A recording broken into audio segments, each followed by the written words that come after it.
Halo, assalamualaikum warahmatullahi wabarakatuh. Pada kali ini saya akan memperkenalkan tumbuh-tumbuhan yang buahnya itu sangat harus diwaspadai, terutama kalangan mbak-mbak, kalangan mama-mama muda. Mengapakah demikian? Karena tumbuhan yang satu ini khususnya untuk kalangan orang-orang kota masih awam. Namun kalau untuk kalangan orang-orang desa banyak yang sudah paham.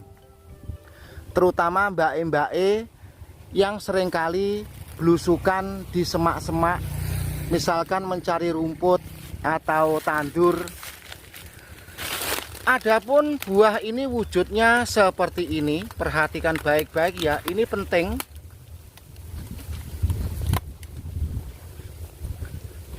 Nah, jadi wujudnya buah itu seperti itu.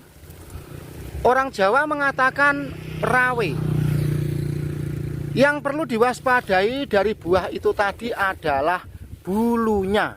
Jadi bukan bulu konoan, tetapi bulu dari buah ini. Buah ini tumbuh di tempat-tempat yang kurang begitu dirawat, di semak-semak, di blokar, dan lain sebagainya. Nah, itu di depan itu ada lagi buahnya itu. Terus buah ini kalau sudah kering, itu nantinya akan pecah, bijinya gugur ke tanah, dan bulunya itu beterbangan karena dibawa angin. Bulu dari buah ini kalau sampai mengenai kulit kita itu bukan main ya, kita akan merasa menderita. Apalagi kalau sampai mengenai konoan. Tentu saja semakin digaruk bukannya semakin reda, namun bulunya itu semakin menancap di kulit konoan. Kalau sudah terlanjur melekat di situ, bagaimana ya cara mengatasinya? Saya pun juga tidak tahu. Yang jelas yang paham adalah kalangan para tenaga medis. Selanjutnya Anda dengarkan baik-baik apa yang akan saya katakan, karena video ini benar-benar bermakna nasihat atau saran. Tolong dengarkan baik-baik ya. Di era dulu orang-orang di pedesaan, saya ulang, di era dulu orang-orang di pedesaan itu kalau melampiaskan rasa gedeng buru sengit atau semacam serupa dengan dendam, seringkali memanfaatkan buah ini. Maka dari itu orang pedesaan itu ada semacam pantangan atau pemali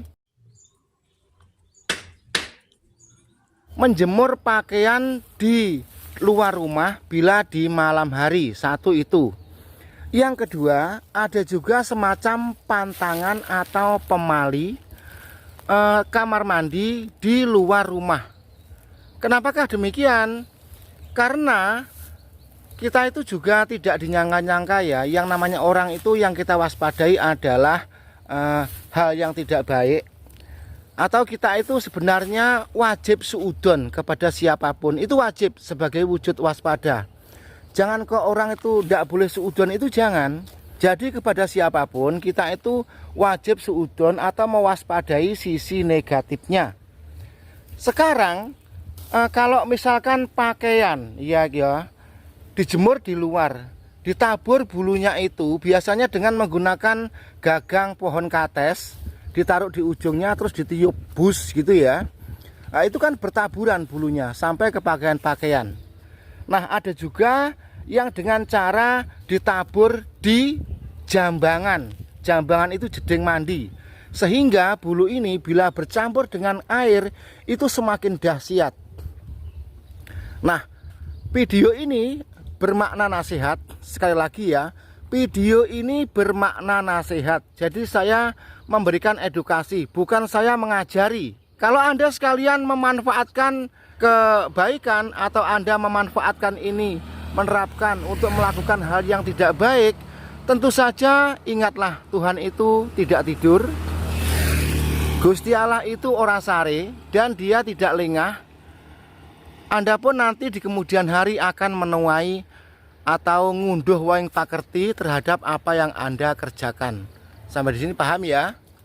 Jadi pada saat saya menjelaskan kenapa ya orang itu kalau menjemur pakaian kok tidak boleh di luar rumah, dan tidak boleh pula itu kamar mandi berada di luar rumah, kita itu mewaspadai hal-hal semacam ini.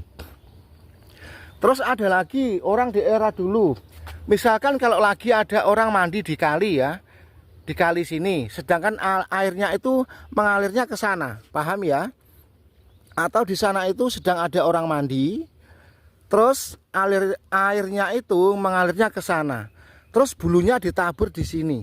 Tentu saja tidak lama kemudian orang yang mandi di sana itu nanti akan berkecimpung gupa air yang berbau glugut rawe. Nah, sampai di sini paham ya? Namun semua itu tolong jangan sampai Anda terapkan. Walaupun orang yang Anda jebak itu tidak tahu, tetapi sesungguhnya Tuhan itu maha adil dan akan membalas perbuatan Anda. Nah, jadi ini sisi positifnya, Anda harus mewaspadai. Jangan sampai itu tadi menjemur pakaian di luaran rumah di malam hari, atau pada saat Anda sedang bepergian, jangan sampai ada jemuran di luar rumah. Terus itu tadi jambangan atau kamar mandi juga jangan sampai ada yang di luar rumah, atau usahakan yang namanya kamar mandi itu adalah bersifat pribadi. Sampai di sini paham ya? Dan video ini benar-benar bermanfaat. Oke, dilanjut. Tidak hanya itu saja, dulu ya saya menceritakan di era dulu, orang yang gedeng buru sengit terhadap seseorang juga sering melakukan itu, misalkan di tempat-tempat keramaian, di tontonan ataupun di pasar-pasar, seringkali seperti itu. Nah, bahkan dulu itu seringkali tahu-tahu orang itu di pasar gidro-gidro sambil menanggalkan semua pakaiannya gara-gara kena itu. Di era sekarang ya jangan sampai ada hal terjadi semacam itu ya. Sekarang ini adalah bulan Juli, bulan 7. Tentunya pohon yang berbuah seperti itu tadi saatnya panen. Andai kata pohon itu ditanam, itu bisa dikatakan saatnya panen. Dan karena sekarang ini banyak angin, jadi kalau kita lewat di sebuah jalan semacam ini ya, ini letaknya ini buah ini di pinggir jalan. Kalau di suatu malam mungkin Anda sedang lewat, tentunya ya kalau lagi gelap-gelap gitu kan, orang itu kepengen pipis atau kepengen nguyuh. Biasalah kalau kita lewat di jalan pedesaan di tengah-tengah malam, kudu nguyuh, kita berhenti cur di situ. Tetapi ada sesuatu hal yang sangat diwaspadai, yaitu buah yang wujudnya seperti ini. Sampai di sini paham ya? Dilanjut. Andai kata suatu saat Anda sudah terlanjur terkena bulu atau glugut buah semacam ini, orang desa, warga kampung itu ada yang berkeyakinan untuk mengobatinya itu antara lain dengan mencari daunnya masih muda. Jadi daunnya pohon ini pula yang masih muda itu ditumbuk, lalu airnya dioleskan di tempat yang mana terkena bulu tersebut. Ada pula yang menggunakan bunganya semacam itu. Nah, itu bunga ya, kita lihat dulu. Ada pula yang meyakini dengan mengambil bunganya itu ditumbuk beserta daun yang masih muda atau pupus, terus nanti airnya dioleskan di tempat yang mana terkena bulu atau glugut buah ini. Konon katanya bisa sembuh. Namun kalau Anda sekalian itu masih ragu, ya dikasih saja bedak hirosin. Andai kata masih pula terasakan tidak nyaman, gatal dan lain sebagainya yang sangat masif, sebaiknya Anda cepat-cepat ke instansi gawat darurat atau ke medis. Nah, sampai di sini paham ya? Karena dalam tengah-tengah masyarakat itu seringkali ada orang itu memberikan solusi atau arahan, oh lek kena wah rawe kuwi tambane ngene ngono, kudu ngene, tetek bengek, gatel jaran dan lain sebagainya. Tapi ternyata setelah diterapkan tidak juga membuahkan hasil. Nah, ini kita lihat ya. Itu ada yang sudah kering, bijinya sudah rontok, tinggallah kulit dan bulunya. Nah, kita lihat, kita amati, itulah yang sangat diwaspadai.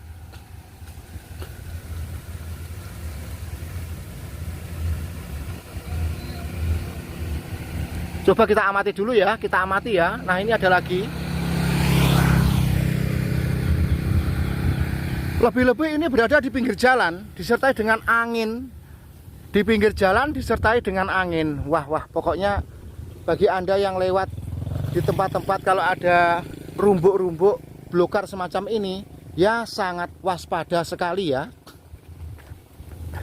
Dan juga untuk kalangan mbok-mbok yang dalam kesehariannya itu mencari pakan wedhus, ngarit, tandur. Biasanya kan habis kerja tandur itu pulang golek pakan wedhus dulu. Nanti jangan sampai nanti terkena ini, karena kalau sampai mengenai konoan, aduh, nanti di rumah-rumah bapak ke juga mengatasinya itu susah ya.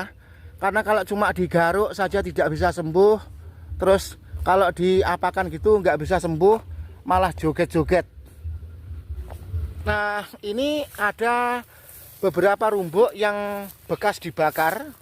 Tujuan mereka itu ya memusnahkan tanaman rawe itu tadi. Tetapi kalau membakar pada musim begini itu juga percuma, karena kacang atau bijinya yang sudah terlanjur jatuh ke tanah itu juga luput dari api dan nanti pun akan tumbuh subur kembali bila sudah musim hujan. Nah, ini baru saja ini dibakar ini ya. Nah, itu kelihatan itu batang-batang rawe itu pada layu dan sebagian terbakar. Namun saya yakin biji-biji yang sudah gugur ke tanah itu nanti juga ada yang masih bisa tumbuh bila hujan itu tiba. Memang yang namanya tumbuhan yang satu ini bisa dikatakan mencemaskan untuk orang-orang yang sering kali ke sawah. Nah, ini baru saja ini masih menyala itu apinya ya. Hati-hati ya untuk Anda sekalian yang hidupnya di perkotaan, mungkin belum terlalu banyak mengenali dan memahami beberapa tumbuh-tumbuhan yang ada di pedesaan. Tidak semua tumbuh-tumbuhan itu bermanfaat. Dan walaupun tumbuh-tumbuhan itu selama ini dihindari dari kehidupan masyarakat, namun ada juga orang yang mengatakan manfaatnya. Nah, masalah manfaatnya itu nanti dulu ya. Itu biarlah diriset, dipelajari generasi-generasi setelah kita. Jadi kalau kita sekarang itu ya mewaspadai efek kurang bagusnya gitu saja. Namun mengenai manfaatnya biarlah diriset untuk generasi-generasi yang selanjutnya.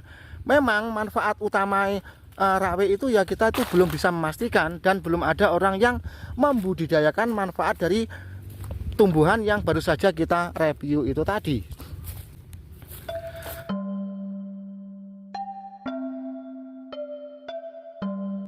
Selanjutnya mengenai edukasi dan pengetahuan yang Anda dapat setelah Anda menyimak dan menonton konten video YouTube ini. Semoga menjadikan Anda dalam keseharian selalu hati-hati dan waspada terhadap berbagai macam kemungkinan. Walaupun itu kemungkinan itu dianggap kemungkinan kecil, namun ada kalanya kemungkinan itu pun akan terjadi. Dan pada hari sebelumnya Anda pun pernah mendengar sebuah paribahasa rawe-rawe rantas malang-malang potong. Jadi, apa yang telah Anda simak dalam konten video ini sudah masuk sebuah paribahasa. Sekian, terima kasih. Semoga video ini bermanfaat. Wassalamualaikum warahmatullahi wabarakatuh.